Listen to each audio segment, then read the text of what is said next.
everyone, Angela here. Life can be challenging. Trust me, I get it. However, I have learned we can either view the opposition or value the opportunity. Ponder on the problem or praise the potential. Focus on the situation or find the solution. Despite the current circumstances you're going through, I invite you to join me today as we embark on a grand adventure to discover the reasons why it's a good time to be you.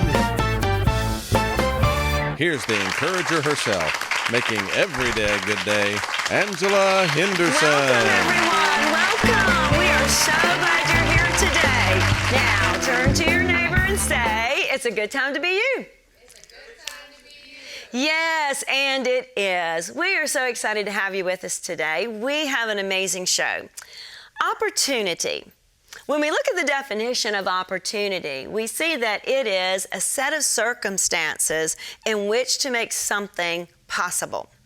How many of you have ever heard the phrase, opportunity is knocking?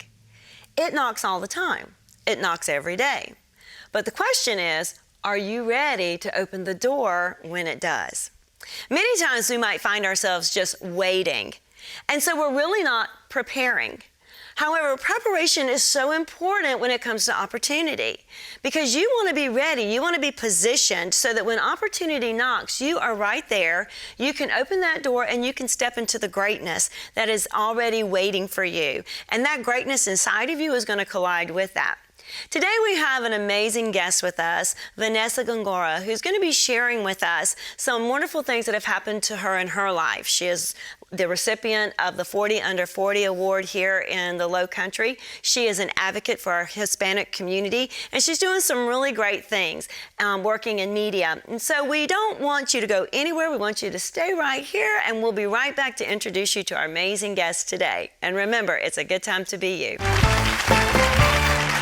You have a remarkable story with an extraordinary outcome? Well, if you do, I'd love to invite you to submit that to us at itsagoodtimetobeYou@gmail.com. We would love to review it for consideration, and who knows, you might just find yourself on our show. So enjoy the rest of your day, and remember, it's a good time to be you. Welcome back, everyone. We're so glad that you're with us today, and we're also glad that we have our friend Vanessa Gongora. So let's give her a warm welcome to the stage. Come on, Vanessa. It's a good time to be you. Come on out. Yes. Welcome. I'm doing amazing. And you? I'm well. Oh, wonderful. Have a seat with us. Vanessa, I have been super excited about this opportunity just to share with our audience and with our friends just how awesome of a person you are. And so why don't we get right down to it, to just introducing you to them. Please tell us a little bit about yourself, your background, and where you originally have come from now that you're here in the Low Country, and just update us on life. Sure. So I currently live in Mount Pleasant with my two children, Camilla and Felix.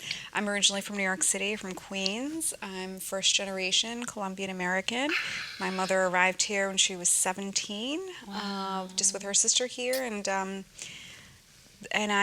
most of my career has been in Manhattan and New York City in media. The last 8 years before I came here was in Hispanic media, and it's what I'm doing today. I love it. That is so interesting. You mentioned that your family background is Colombian, Yes. which is amazing. My daughter-in-law is Colombian as well, and so we have had a taste of Colombian, and we love it. And she's been a great asset to our family. And you had mentioned that your mom had come over here. She was the first one, or the one that made the trip from Colombia, and she was 17 at the time. Correct. And I really believe that our families, they set a pace for us. They establish a legacy, for us. And the age of your mom is pretty significant because the number 17 represents victory and triumph. And so she set you up, even at that time in her life, before you were thought of or whatever, but you were set up for success, for a new place, a new beginning, to be victorious, and the purpose for why she came, and for whatever reason that may be. But then here you are now, and born in the country, and there is a legacy of victory, that has been laid for you. And so I really believe that your life is meant definitely to be successful, but not just successful, but to be significant, and there is a big difference between the two, but yet they complement each other, because we can be successful and say, look at me, look at what I did, and not necessarily be significant. But I don't see that in you. I see significance in you, and that always breeds success, my friend. So that's pretty exciting. So you say that you have 2 children, all right, and what are their ages? Camila's 7 and Felix is 10. Oh, that is great. That is wonderful. Well, so I know that's awesome. You've got your hands full. I do. That is wonderful. So with that being said, how has being a Hispanic American then impacted your experiences, growing up in this area? Yes. Well, I mean, I think part of my experience that's really important to say is that I'm first generation. Yeah. It's different from an immigrant story. Right. Many of us first generation, I find a lot of commonalities with many first generation immigrants. Yeah. We are, in some ways we feel indebted to our parents to live up to their expectations, Yeah. take advantage of opportunities that may not be so easy for them to take advantage of. So, we're generally hard workers. Yes. We generally try to do, right and make our parents proud. And I, as I've grown older, I've seen kind of a magic in us because we are charting a new path between, the values that we've been raised with at home, and then, depending on the opportunity, if it's in a corporate space, how much of that do we bring out? Right. And then measuring that, with success. So it's kind of it's a niche, I think, that's very interesting. Yes, yes. Now, in entering into the workforce, were there a lot of opportunities for you? So my mother is a big believer in education. I think that's another thing that Okay. first generation Yes. immigrants of all backgrounds have in common, and a big believer in taking any opportunity you can and going forth and trying your best. So growing up in Queens, I did have an ability to hop on the train. I've been working since I was 13 in Manhattan. Yeah. So, I made the most of that, and the importance of connections and relationships has really stayed with me since then, and I think it's carried me through where I am now. Well, I love that, the age of 13. 13 represents a number of rebellion, and I tell people all the time, it depends on what you're rebelling against, but I think to be a leader, you have to be rebellious, because there's something that you're working against as you're running towards something else, and so you already established that leadership quality even at that age when you decided I'm going to go to work, and you could take the train and you could go and do and be at whatever place, had hired you. So this is really interesting. Don't go away. We're going to be right back, and we're going to hear a little bit more about Vanessa's story and the opportunities that presented themselves to her as she was ready to step into them. So don't go away. We'll be right back. Have you ever wondered where I got the phrase, "It's a good time to be you"? Well, it wasn't because life has always been a bed of roses, but it has been rewarding. Life has many different seasons. Some are more challenging than others. And sometimes we kind of get caught or stuck in an old season when there's a new season that's waiting just ahead. I want to encourage you to untether yourself from the old season so you can move forward in the new things that are waiting for you. So check out my new book on AngelaDHenderson.com and take a journey to discover the many reasons why it's a good time to be you. Welcome back, everyone, and we're so glad you're with us today. We have with us our guest, Vanessa Gongora, just an amazing woman with Hispanic culture, doing some very exciting things in the business world and the world of media, and so she's catching us up here on her life. And so, Vanessa, why don't you share with us briefly what was life like in New York and the career that you began working with Time? I mean, that's pretty interesting there. So share with us. Yes, so I was a political science major, but I had a great internship first working for Departures magazine, so I worked in luxury magazine.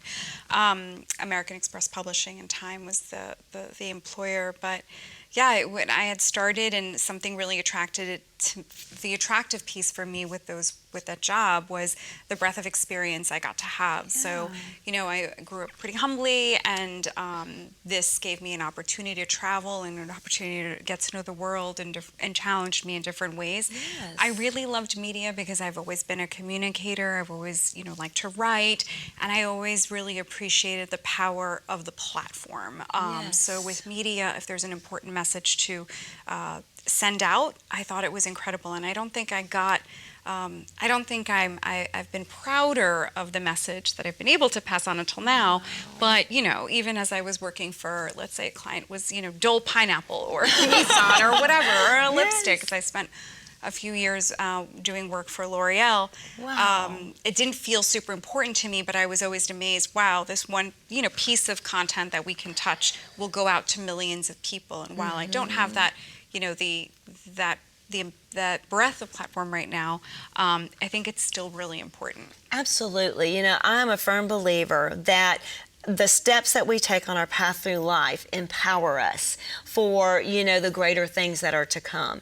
And again, as we take advantage of each opportunity that affords itself to us, we are going to learn a lot of things. We're going to be empowered. We're going to receive tools, things that we need for the next place that we're going. So it might not be our forever place in that moment, but it empowers you for that destination and where it is that you're going to, shine your brightest. So I'm very intrigued, though. You mentioned political science, and then you went into the area of the media. So how did those two kind of merge together? I mean, how did that happen for you? Yeah, it's just a funny story. I mean, it was exposure.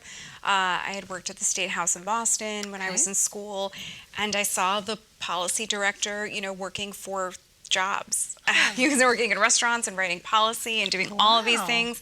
And as much as I wanted to go in that path, I thought, I'm not going to be able to do that, and, just being the daughter of an immigrant, had to choose sometimes the more practical path on, the how are we going to pay the bills, and so I really kind of chose a more practical path. But I am an experience junkie. I'm a Gemini, and that media provided that, the different experiences. So I was just really lucky to be able to experience that. That is awesome. And you mentioned that you had gotten or had the opportunity to travel around the world. Where are some places that you went, and maybe which place impacted you the most, you feel?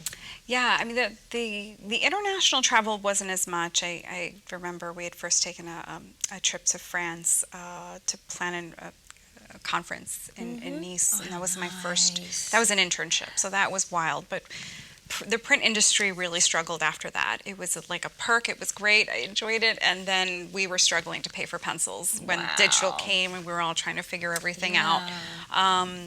So most of the travel was actually domestic. But it was still great to have different levels of experience. And New York City being just a constant inspiration engine for me. And my character was really great.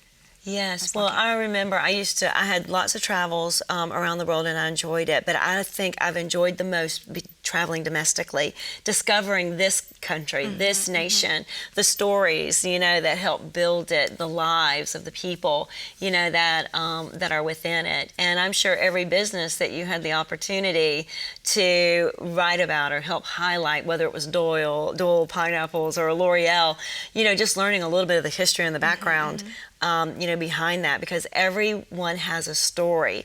And just as you're sharing about your family and the immigrants that came in, and that you were first born here, first generation born, it speaks highly of strong people who are willing to take risks. And so that's what I see in you. You're someone that's willing to take risks and go after, more than what you even think you can achieve, or more than what you think you can accomplish. And you will do that. You will do that and greater things. So when we come back, we are going to continue this amazing story with our friend Vanessa here. And she's just going to kind of share some of the struggles that maybe she was able to overcome in the corporate world. So don't go away. We'll be right back.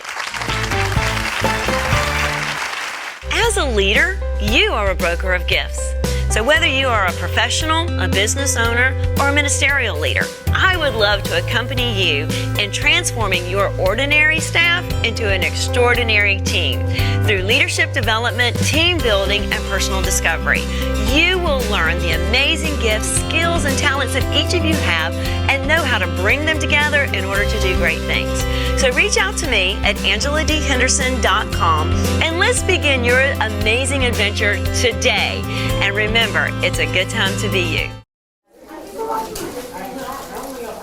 All right, everybody, are you ready for another day of Arise? Yes. That doesn't sound convincing. One more time. Yes. Arise is an amazing adventure. It has to do with personal discovery, team building, and leadership development. It's actually an acronym, and it stands for AIM, Reach, Inspire, Succeed, and Enrich. Our mission is to help each individual, each child, each teenager really begin to appreciate who they are as a person, know themselves, so then they are aware of what they have to offer and to contribute, and to do that with confidence, and to build leaders. We need leaders in our world, and it starts now. So fear has its positives as well as its negatives, okay? Today, we were working on an adventure of state management, kind of journeying into our emotions. So when you have a problem, look for the solution, okay? Don't focus so much on the issue, but look for a way to solve it. This program's been very beneficial to our students in that they walk away after 5 sessions with a wealth of information. They come back with such a toolbox of skills that they can use within their day-to-day, within their classrooms, with their social settings, outside of school, we hope as well.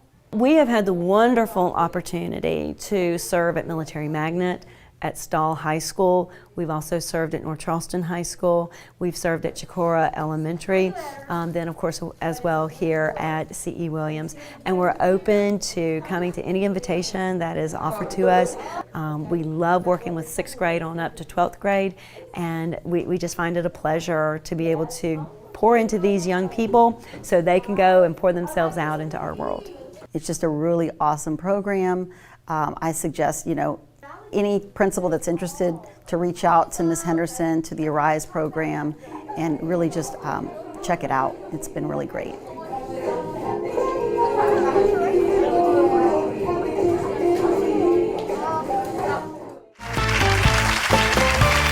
Welcome back, everyone. Thank you for being with us today. And so we're here with our guest, Vanessa Gongora. And Vanessa, just as we left off, we were talking about you and making your way here. Share with me some of the struggles that, just being a Hispanic woman in the corporate world. What were some of those struggles that you faced and that you had? Maybe even coming from the New York area, even here to the Low Country. Yeah, so I think, just starting and being young, I think fitting in was really important, and that's probably a first generation thing as well.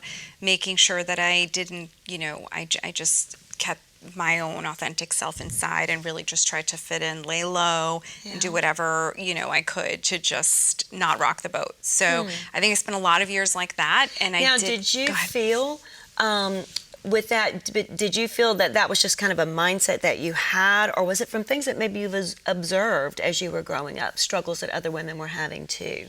Yeah, I think that there was no example for me necessarily set, and there wasn't anyone in my family that was working in the corporate world, so for me it was a privilege to be there. I had gotten there, so I just had to kind of do what was told and figure things out and observe. Wow.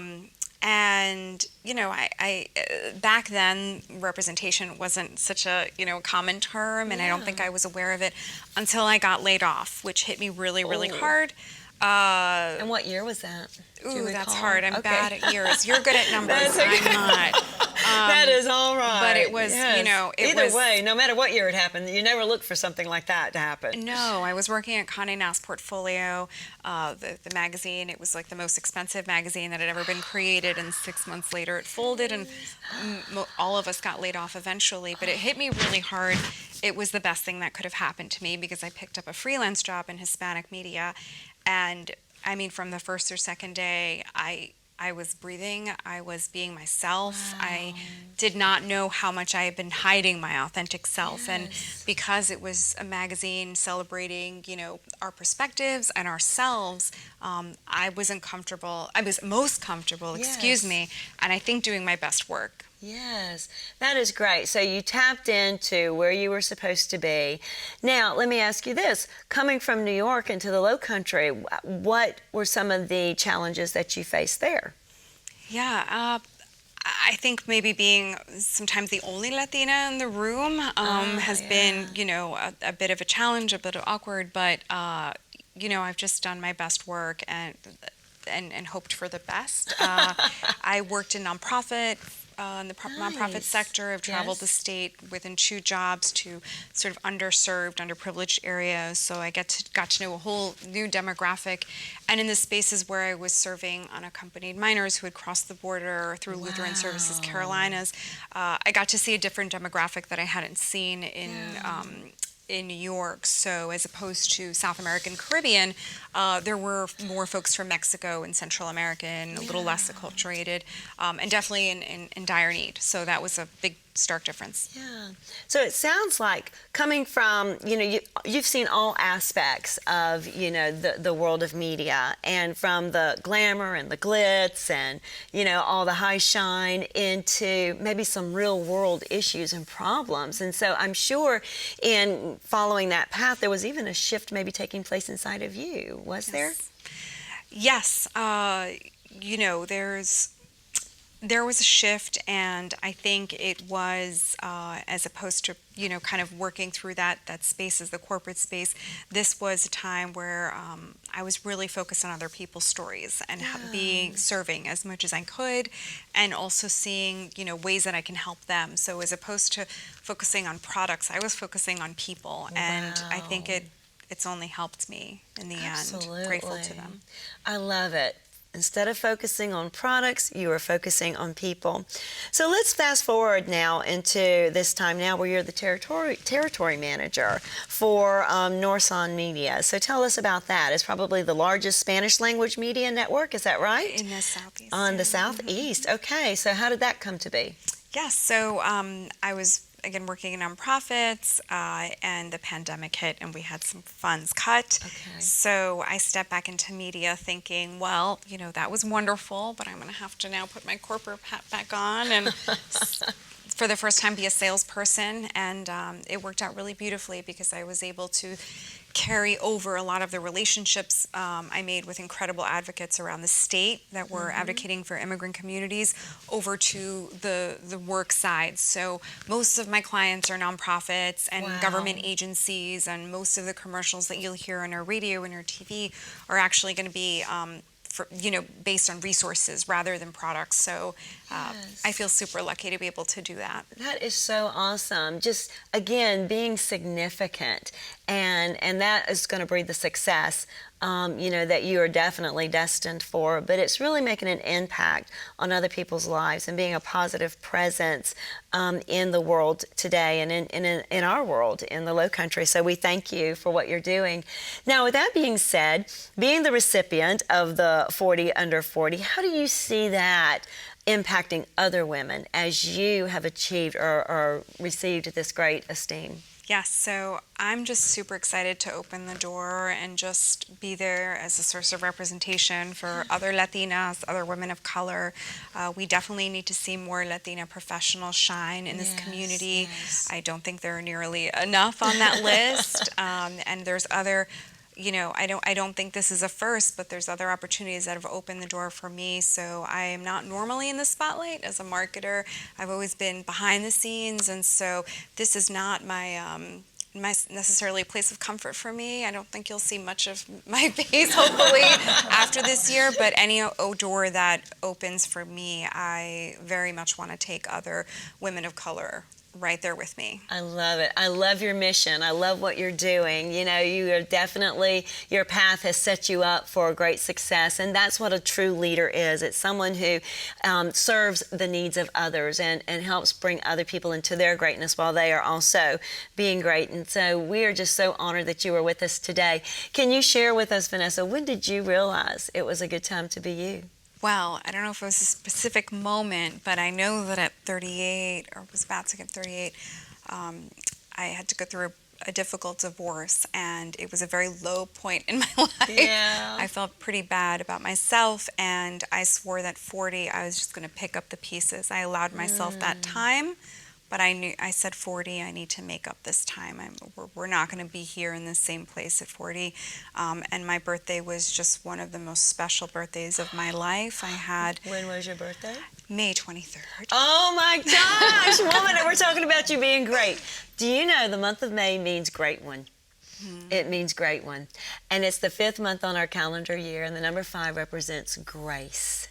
And so, you know, a lot of grace has been extended to you, and therefore you extend a lot of grace. And we see what you're doing now with the nonprofits, just extending that mercy as being the great one. And what was the number again? The day? 23rd. The 23rd. Oh my goodness. Okay, that's another cool number, because we've talked about kind of reinventing yourself a little bit, having gone from the New York media mindset now here into the low country mindset of, you know, media and the opportunities that it's opened up for you.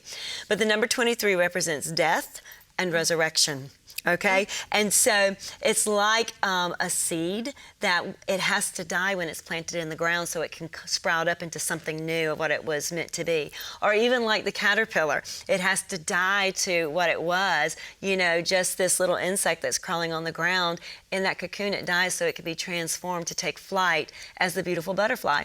And so this is what's happening in you. And you probably have experienced a lot of this throughout your life and have just wondered, what on earth is going on? What were you thinking, you know? So you've probably experienced a lot of death to ideas and dreams or mindsets in your past, only to resurrect to something even greater and better than you thought you could ever imagine. And so get used to that, because that's your life. That is your life. It is amazing. So congratulations to this 40th year that you've walked into. And 40 is just a new reckoning. It's a time of stepping into new greatness, having gone through times of trial and times of testing. And now you're on the other side of that. And so you're going to begin to see a lot of new things be rebirthed in you as you have reinvented yourself into this new time frame of resurrection for you. So how awesome is that?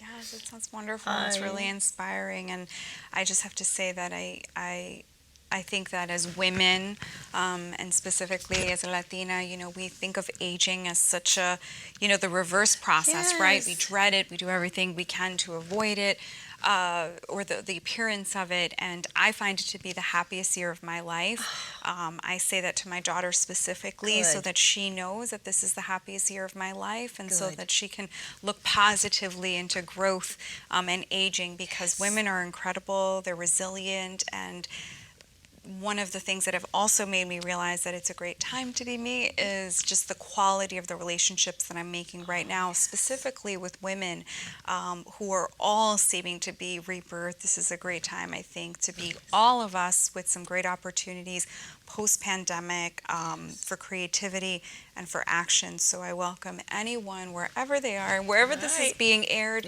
to just connect with me on LinkedIn, Vanessa Gongora, and, you know, have these conversations. And for Latinas as well, I think a safe space for all of us to talk about what we're going through and how we can lead together is great. I love it. I love your mindset. Vanessa, how about at the count of 3, we let them know out there it's a good time to be you, okay? 1, 2, 3. It's a good time to be you.